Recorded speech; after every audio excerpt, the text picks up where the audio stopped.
Vamos lá, olha, primeiramente, ou particularmente, eu não acho muito adequado o termo superior e inferior, particularmente. Eu prefiro aí utilizar espíritos mais desenvolvidos e menos desenvolvidos. A palavra tem um poder danado, inclusive curativo. Então temos que tomar muito cuidado. Né? Começa a falar em classe superior, inferior, talvez aí uma tradução, mas com maior respeito, hein, por favor. É lógico que toda instituição tem de ter ali uma hierarquia, uma liderança para orientar. Uma família sem líder, vira que nós estamos assistindo aí. Né? Enfim, toda instituição tem que ter uma liderança. E aí é muito bem colocado. No texto, a autoridade, tanto quanto a riqueza, é uma delegação, não é uma delargação, é uma delegação e terá de prestar contas, irmão. Eu sou líder, sou presidente, sou governador, sou prefeito, vereador. Aquela conversinha, né? O irmãozinho muitas vezes não tem noção, não tem ingenuidade. Você vai ter que prestar contas daquilo que ele fez. Não é brincadeira, não, hein? Brincar com as leis de Deus, acordem, acorde até quando? Essa infantilidade espiritual. Não estou generalizando. Não julgueis que lhe seja conferida essa autoridade, essa riqueza, para proporcionar prazer. Eu quero prazer, eu quero ser feliz, aquela coisa toda. Bem como consideram isso até como um direito, uma propriedade. Tanto é que Deus retira esses aparentes privilégios se não forem utilizadas corretamente, conforme o planejamento divino. Tem um planejamento, hein? Não é fácil. Deus confere autoridade a título de missão ou de prova. Eu vou repetir: missão ou de prova. Nós vamos iniciar aqui com algumas definições para clarear. Delegação é transferir poder. Deus está transferindo poder para o camarada. Competência, inclusive, para ele. E ele passa a representar e agir em nome de Deus, aí no caso. Nós estamos aqui entre irmãos, na terceira dimensão, um planeta de prova e expiação. Em outras palavras, Deus confia. Portanto, trata-se de uma confiança de Deus junto a um filho com determinado talento. Ele precisa usar o talento. Tá certo? Então, existe uma confiança. Agora, a missão é uma incumbência, é um propósito, é uma função específica para alguém realizar algo. É um compromisso, não deixa de ser uma obrigação executar. Eu tenho uma missão, ok?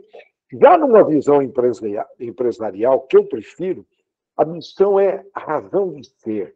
Por que a empresa existe? Por que eu não posso levar isso para mim? A minha missão, que possivelmente eu prometi, a pequena missão, por favor, senão vocês vão achar que nós somos missionários. Não. Todos nós temos uma missão aqui na vida. E prometemos a erraticidade cumprir essa missão. Eu gosto muito da ideia, é a nossa razão de ser. Nós viemos aqui para cumprir o que nós prometemos, a erraticidade. E por falar em empresa, eu adoro a missão da Disney, apesar de não aprovar alguns desenhos animados, enfim, alguns projetos novos da Disney. Enfim, eu não quero entrar nessa área, mas a missão do passado, entrou uma geração nova e mudaram a missão deles, que está escrito lá na frente da Disney. Do passado, ali original, do Walt Disney, era fazer as pessoas felizes. Olha que missão nobre, hein?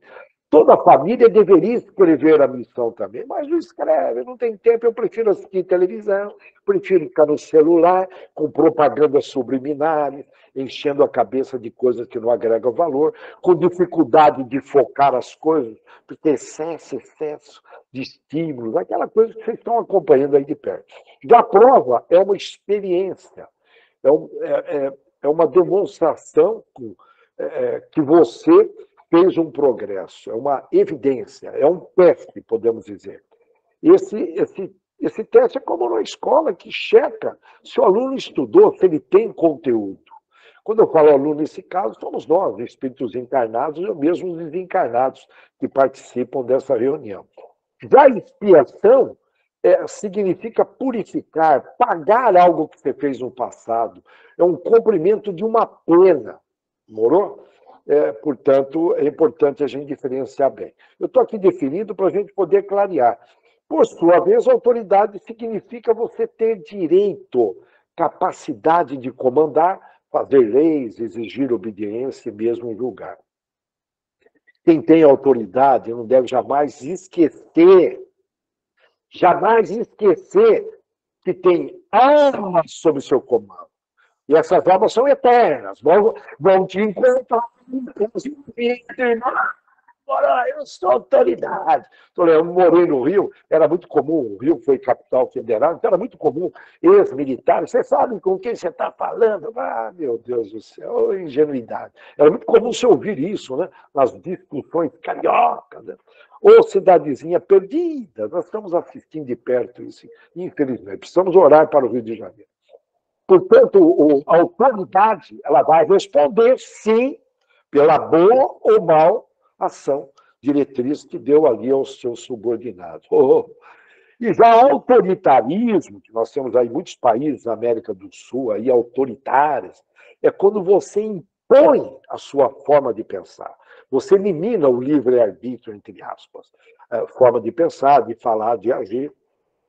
O autoritário, ele se coloca superior aos outros. Ele não escuta, ele vai ali na linha dele. O doutor Bezerra, que coordena a nossa casa, disse certa vez, a palavra convence, mas só o exemplo arrasta. Em outras palavras, doutor Bezerra fala que o verdadeiro superior não impõe, mas conquista credibilidade e respeito através de suas ações íntegras. Com isso, conquista autoridade natural. E torna-se um termo que eu gosto muito, isso surgiu, esse termo, pela primeira vez, num livro chamado O Monge e o Executivo. É um livro que eu recomendo. É um livro para executivos, mas é um romance, é fantástico. Torna-se e ele comenta sobre o líder servidor. Esse líder servidor é um termo que, na minha opinião, Jesus deu exemplos de liderança, um líder como servidor. Liderança, cá entre nós, é caráter. Nós temos poucos líderes no país. Lógico, tem líderes escondidos nas famílias, em associações, nas escolas, em algum lugar tem, mas são poucos líderes. Nós temos muitos gerentes, supervisores, ótimos executivos, CEO, que é um termo em inglês, chefe executivo, officer, cheio. A liderança. Líder tem seguidores. É caráter. Basicamente, caráter, vamos definir, é a soma moral dos nossos hábitos, virtudes e vícios. Soma tudo. Portanto, o caráter aqui, eu falo, tira o vício. Só um caráter aqui de uma forma positiva. São poucos líderes. Tudo bem? Eu gosto de redefinir. Gerência é o que fazemos. Ok? São as tarefas, o que fazemos. Já a liderança é quem somos. Inteligência intelectual e espiritual. Desculpa, intelectual e moral. E aí uma definição para a liderança é a habilidade de influenciar pessoas para trabalharem com entusiasmo, com espontaneidade, visando atingir objetivos comuns. Isso inspirado por confiança, por meio da força do caráter, e nós não podemos misturar aí líder com gerente, jamais. Gerente só planeja, delega, cobra, traz resultados. Napoleão Bonaparte, com o maior respeito, ele não cumpriu, ele veio ali com uma determinada missão divina. Ele cumpriu em partes. E em partes. Ele teve uma hora lá que ele vacilou, mas eu não quero dizer tanto. Isso durante a gestão dele. Né? Mas ele tinha uma frase maravilhosa. Líder tem que ser um vendedor de esperança. Olha só, Napoleão Bonaparte. Um líder tem que ser um vendedor de esperança. Ele era um alto QI. Hoje aqui a gente sabe que o Brasil tem uma das menores médias de QI do mundo, porque muita gente ficou sem alimentação adequada e falta cérebro. É físico. O Brasil deixa muito a desejar. E muitas vezes a gente cobra da pessoa, mas ela está no limite. Mas construímos estádios a dar com pau, fizemos copas. Eu não quero entrar nessa área. Um equívoco das lideranças brasileiras. Sem saneamento, 100 milhões ali, sujeito a doença, sem saneamento básico. Absurdo. De bobeira, é um país rico. Mas, então, portanto, eu estou lembrando aqui do Napoleão, ele tinha um alto QI. São equívocos das lideranças. Os irmãozinhos não sabem muitas vezes o que estão fazendo, assumem cargos sem ter competência, ou muitas vezes até. Enfim, não vou entrar nos motivos. Vou pegar um exemplo de liderança do Napoleão Bonaparte. Ele ia de vermelho nas batalhas na frente. Aí você pergunta, mas por que ele ia de vermelho? Ele queria aparecer? Não. Se ele fosse ferido, ninguém perceberia. O objetivo era que ninguém percebesse o sangue dele saindo, para o grupo continuar entusiasmado. Fala isso com um líder brasileiro, piada falar um negócio desse. Você entendeu? Aqui na boa, hein? Eu estou trazendo aqui liderança, que é caráter, tem seguidores. Hein? Incrível, né? Olha que exemplo, é um exemplo de liderança. Ok? E aí tem outros exemplos, vamos pegar o Winston Churchill. Graças a eles eliminamos aí o nazismo. Tem uma frase dele que ele usou Deus, e a partir dali, aquilo animou todos os aliados, isso na Segunda Guerra Mundial, para limpar o planeta dessa ausência do bem. Ele diz lá, olha que interessante, vamos lutar contra eles por terra, vamos lutar contra ele ou eles por mar, vamos lutar contra ele, vocês me entendem bem aí, no ar, até que, com a ajuda de Deus, olha o Winston Churchill da Inglaterra, primeiro-ministro, com a ajuda de Deus, consigamos livrar a terra de sua sombra. Foi depois dessa fala dele em rádio que os aliados recuperaram o entusiasmo e foram para cima. Só temos que agradecer o Winston Churchill. Eu agradeço esse irmão, viu? E aí, ter autoridade e ter fortuna, guardem bem isto, ter autoridade e ter fortuna são responsabilidades. Não, eu quero ser rico, eu quero ser autoridade. Muitas vezes não tem noção mínima, mas mínima. É muita ingenuidade. Se não foi combinado isso na erraticidade, se não tem competência, mas eu quero ser rico. É muita ingenuidade. Não é assim, irmão. Não é assim, não é. Você já teve oportunidade em vidas anteriores e desperdiçou em luxúria, avareza, não sabe pecar capitais. Geralmente é assim. Então, não são privilégios. Ok? Agora, não, acorda, você está dormindo. Tem muita gente que acha que é um benefício. O líder responderá pela boa ou má liderança. Ele responderá pelo que ele faz, já bem comentado no texto. A lei da ação e reação não é para qualquer um. Na minha opinião, a liderança no trabalho deve transcender a empresa. O líder da empresa tem a missão de provocar desenvolvimentos intelectuais e morais, e com isso contribui na comunidade. Como uma liderança familiar também. Portanto, a empresa, como escola, praticamente a empresa, ela tem lá uma contribuição na escola do planeta, está ensinando, está curando também, através da ética, empresas decentes, né? Tem algumas que quase que contribuem para desaprender, né? Curando e ajudando muita gente a se libertar. A empresa tem várias finalidades criadas por Deus. Eu tenho um caso numa usina de açúcar real que eu trabalhei, e quando eu assumi uma gerência, eu lembro que veio um encarregado fazendo uma fofoca, que é muito comum em cidades pequenas e grandes também, no meio espírita, meio católico, em todo lugar. Sempre vai ter um fofoqueiro, sempre tem. Ele não consegue controlar a língua. E esse rapaz veio, não vou citar nomes, né? Ele veio e trouxe uma fofoca. Eu falei, você fica aí sentadinho. Ele falou, por quê? Fica aí. Eu peguei o telefone e mandei chamar a outra pessoa que era vítima da fofoca. Aí a hora que chegou, ele falou, mas o que você vai fazer? Eu falei, vamos clarear, buscar a verdade, irmão. Aí eu falei, ó, ele falou isso de você. E aí surgiu aquela conversa maravilhosa, constrangedora, mas nunca mais me trouxeram fofocas. Interessante, né? Eu lembrei na época do Sócrates, né? Isso que você está me trazendo é verdade? Ah, eu acho que não. É bom? Ah, eu acho que não é. É útil? Não, são os 3 filtros, né? É verdade? Não. É bom? Também não. É útil? Também não. Então eu não quero ouvir, irmão. Cai fora. Ocupar a minha mente com coisas que não tem nada a ver, que não agrega valor. Ser responsável, nós estamos falando de responsabilidades aí, prometidas, hein? É dar conta das suas obrigações, de modo que as pessoas ao seu redor compreendam que podem confiar em você.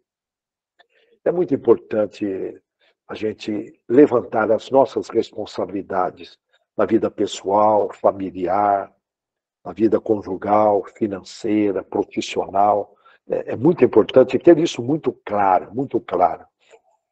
Geralmente, a autoridade e a fortuna, geralmente, elas são provas que vão ajudar a pessoa a vencer orgulho, vaidade, ambição, egocentrismo. E no caso da riqueza, o risco enorme de se perder nos pecados capitais, conforme eu já comentei aqui indiretamente, é enorme. E não utilizar a riqueza para o benefício dos outros, tais como gerar empregos, por exemplo, não é verdade? E o problema da riqueza é que a pessoa ela se sente num patamar elevado e ela pode se tornar uma pessoa autoritária. Lembra aquela frase? Quer conhecer alguém, dá poder, né? E a riqueza é um poder. E deixa de valorizar o outro. Eu vou contar aqui, mas olha, é importante vocês prestarem atenção, porque é uma história muito bonita. Uma história da África. Quando o bilionário nigeriano, olha o nome dele, Femi Otedola, Femi Otedola, ele foi questionado por um apresentador de rádio, por telefone, com a seguinte pergunta: o que o senhor se lembra que o tornou o homem mais feliz nessa vida? E aí o Femi respondeu: bom, eu passei por 4 estágios de felicidade na vida e finalmente entendi o significado da verdadeira felicidade. A primeira etapa foi acumular riqueza e meios. E nessa fase, eu não consegui a felicidade que eu queria. Estava muito rico e não consegui, não era feliz. Já em seguida veio a segunda etapa, que foi a coleta, a compra, né, de objetos de muito valor, quadros, objetos de muito valor. Mas eu percebi também que o efeito dessa coisa foi temporário. E o brilho de tudo aquilo valioso que eu tinha conquistado, ele dizendo isso, não durou muito. Aí veio a terceira fase, que foi a obtenção de grandes projetos. Estava com muito dinheiro, ele tinha que fazer aquele dinheiro se movimentar. Foi quando ele obteve, ele obteve, podemos dizer assim, 95% de controle de fornecimento de diesel, combustível diesel, na Nigéria e na África também. 95%, praticamente ele dominava. E aí, ele também se tornou o maior proprietário de navios da África e da Ásia. Olha que tem a China lá também, a Índia, olha aí. O maior proprietário de navios, portanto, um empresário muito bem sucedido. Só que, mesmo assim, ele não estava obtendo a felicidade que ele tinha imaginado com essa conquista. Olha que interessante. E aí, na quarta etapa, foi quando um amigo dele pediu para comprar cadeiras de rodas, olhem bem, ó, cadeiras de rodas, para algumas crianças que tinham deficiência física. Eram quase 200 crianças. E a pedido do amigo, ele dizendo que ele comprou imediatamente as cadeiras de rodas. Olha que interessante. Mas ele dizendo, mas meu amigo insistiu que eu fosse com ele entregar as cadeiras para as crianças. Aí eu me preparei e fui com ele. Ele dizendo, o Femi. Lá eu dei essas cadeiras de rodas para as crianças com deficiências físicas, com as minhas próprias mãos, ele dizendo. Aí ele disse, eu vi um estranho brilho de felicidade no rosto de cada uma dessas crianças. Eu vou repetir. Ele dizendo, eu vi o estranho brilho de felicidade no rosto de cada uma dessas crianças. E ele comentando, eu vi todas as crianças sentadas nas suas cadeiras de rodas, se movendo de um lado para o outro, se divertindo muito. Era como se elas tivessem chegado num lugar de piquenique, onde estavam compartilhando um grande prêmio acumulado. Olha a fala dele. Eu senti uma alegria real de verdade dentro de mim. Eu senti uma alegria real de verdade dentro de mim. Quando decidi ir embora, uma das crianças veio até mim e se agarrou nas minhas pernas. Olha, quando eu decidi ir embora, uma das crianças veio até mim e se agarrou nas minhas pernas. Eu tentei me libertar suavemente, ele foi me dizendo, eu tentei me libertar suavemente, mas a criança olhou para o meu rosto e segurou minhas pernas com muita força. Nessa hora, eu me abaixei e perguntei para ela, você precisa de mais alguma coisa? Então, a resposta que essa criança me deu, ele falando, não só me deixou feliz, mas também mudou completamente a minha atitude em relação à vida. Essa criança disse, eu quero me lembrar do seu rosto, porque quando eu encontrar com você lá no céu, eu quero poder te reconhecer e agradecer mais uma vez. Isso aconteceu, é real. Gente, palavras de um bilionário, um grande bilionário nigeriano. E aí? Tem uma chamada aqui para reflexão. Vou deixar uma pergunta. Pelo que você... Para pensar. Pelo que você vai ser lembrado quando a gente deixar esta encarnação. Como que nós vamos ser lembrados? Tem algo que você está fazendo nesse sentido, que é o puro cristianismo. Amar o próximo, amor e caridade. O amor é a caridade em movimento, a caridade é o amor em movimento. Isso vem de um bilionário. Será que não tem algo que você possa fazer no trabalho, na rua, em casa? É para refletir. É para refletir. Jesus trouxe a parábola do talento, onde as tarefas são distribuídas conforme o talento. Se o líder não conhece o talento da equipe, risco de exercer uma liderança medíocre. Isso tem que conhecer. Vamos só recordar a parábola do talento. Você lembra lá que os 5 talentos foi para o mais competente, os outros 2 para o outro menos competente e o outro 1 para aquele que com certeza o líder acertou, deu uma oportunidade.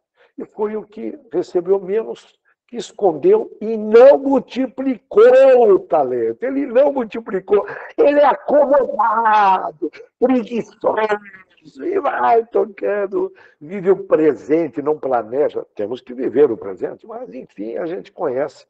É para refletir. Será que eu tenho algum talento escondido e nunca usei? Eu tenho que descobrir. Então, o líder, nesse caso, tem que conhecer os potenciais de cada um. E quanto maior o talento, maior é a responsabilidade de multiplicar. Quem que vai nos cobrar? Deus. Mas aonde? Na nossa consciência.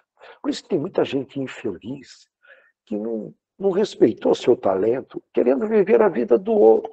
Eu quero viver a vida do outro. Ele é rico, ele tem isso, tem aquilo. E muitas vezes não é. Surge aí um vazio inexplicável. São pessoas que não veem sentido na vida. E olha, Deus conhece os nossos estágios intelectuais e morais, e com isso existe um planejamento específico para cada um de nós. Nós viemos com um planejamento de lá. Não adianta eu querer fazer coisas que não tem nada a ver com a minha competência. Competência é conhecimento, habilidade em ação. Em ação, não é ficar paradinho, né? Tem aí gente com cérebro 0 quilômetro, nunca usou, né? Nunca usou, dá lá, 0 quilômetro. Em outras palavras, alguns recebem muitas responsabilidades e outros não podem receber grandes responsabilidades, né? Jesus é o nosso grande líder. Ele foi criado como nós, é mais antigo e mereceu se tornar governador de 6 planetas, segundo as psicografias mais recentes. Ele, além de governar a Terra, ele governa mais outros 5 planetas. E aqui eu vou trazer aqui de uma forma resumida o perfil da liderança de Cristo, para a gente refletir. A autoridade tem a ver com isso. Olha só, ele apreciava ser analisado e indagado. Tem vídeo que eu não falo, o que você está questionando, cara? Faz a tua parte aí, meu. Jesus apreciava quando faziam perguntas, a humildade. Né? Ele sugeria investigar com critério aquilo que se vê e ouve. Jesus falava isso. Segundo ele, é respeitar a si mesmo e a sua própria inteligência. Agora, imagine com essas falsas notícias que movem para a cabeça do povão. Pelo amor de Deus. Então, olha só, a gente não segue o que Jesus fala. Ele era seguro e determinado, ao mesmo tempo flexível. Reagia educadamente até quando ofendiam profundamente. Sabe, o pessoal ofendido, reagia. Tinha grande paciência para educar, mas não era um mestre passivo, não. Ele provocava. Um grande professor, um mestre. Ele despertava a sede de conhecimento nos seus íntimos. Ele não expunha publicamente os erros das pessoas. Muito pelo contrário, ele as ajudava com muita discrição, sem dar bandeira, jamais considerando acima dos outros. E ele considerava as pessoas acima dos seus erros. E os erros são temporários, os defeitos são perecíveis. E ele fazia perguntas para as pessoas refletirem. Embora ele falasse com eloquência, tem uma imagem de Jesus aí que os momentos eram com muita eloquência, ele falava, ele tinha uma oratória fora do comum. Embora ele fosse eloquente, ele expunha e não impunha nenhuma das suas ideias, não impunha. Ele pregava para vencer o individualismo, aprender a cooperação mútua e principalmente a perdoar. A arte de ouvir era uma joia intelectual para ele. Ele gostava de ouvir as pessoas. Hoje as pessoas não têm tempo para ouvir o outro. Hoje as pessoas não têm tempo para amar o outro. Você está cheio de atividades. Olha, está aumentando tanta atividade que muitas vezes não agregam valor. É um ritual. Para qualquer coisa que você vai fazer, tem ali praticamente um manual, um protocolo. Outro dia eu entrei no banheiro de uma empresa. Sim, são dicas educacionais, mas eu contei ali, tinha 15 itens. Por favor, limpa a pasta de dente na pia, não sei o quê, fio dental aqui, pá. Eu não fotografei porque o celular não estava ali, mas falei, uma complexidade, não estou sendo contra isso, mas precisamos tomar cuidado, temos que simplificar para sobrar tempo, para a gente poder amar o próximo. Senão, nós já estamos tendo dificuldade para focar.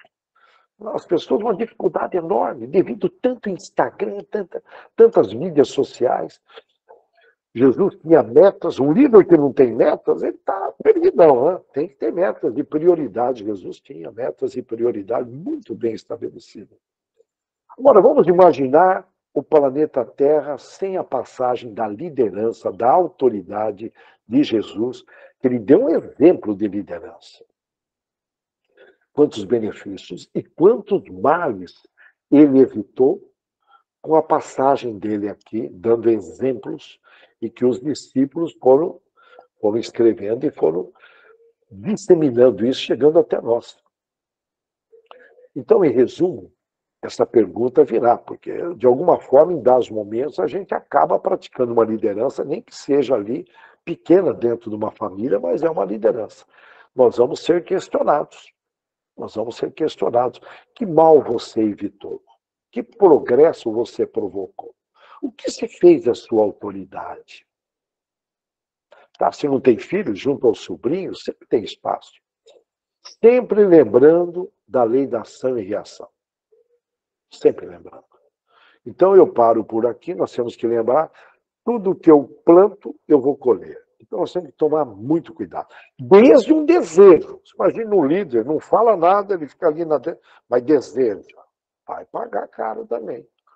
Vai ter uma reação. Departamento de desejo é um perigo. Lembre-se sempre, é uma lei imutável.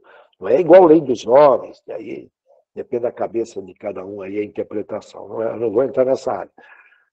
Lei da ação e reação. Isso deveria estar escrito num quadro para você acordar de manhã e lembrar o tempo todo, antes de falar, antes de agir, enfim, tomar o máximo cuidado com essa lei, porque vem cobrança se eu dormir de botina nessa lei. Que Deus abençoe a todos e que todos tenham uma extraordinária semana com a graça.